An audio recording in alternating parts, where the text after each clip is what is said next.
মানুষের সাথে সুন্দর আচরণ কেন ইবাদত? এই পৃথিবীতে মানুষ অনেক কিছু ভুলে যায়।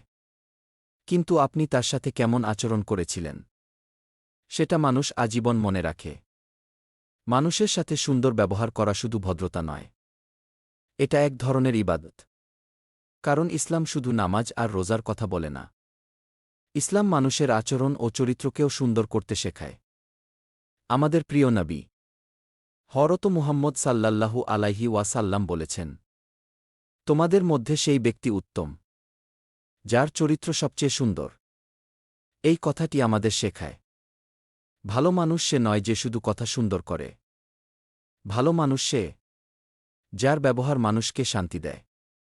আজ আমরা বড় বড় ইবাদতের খোঁজ করি, কিন্তু ছোট ছোট ভালো কাজগুলো ভুলে যাই।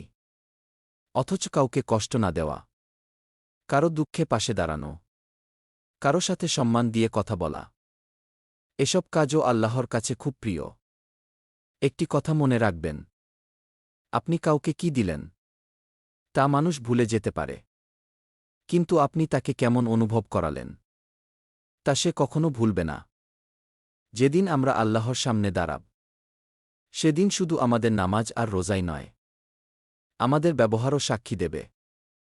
কত মানুষ আপনার আচরণে শান্তি পেয়েছে, আর কত মানুষ কষ্ট পেয়েছে? এই প্রশ্নের উত্তর আমাদের দিতে হবে। চলুন আজ থেকেই সিদ্ধান্ত নেই, আমরা কাউকে কষ্ট দেব না, কথায়, কাজে, আচরণে।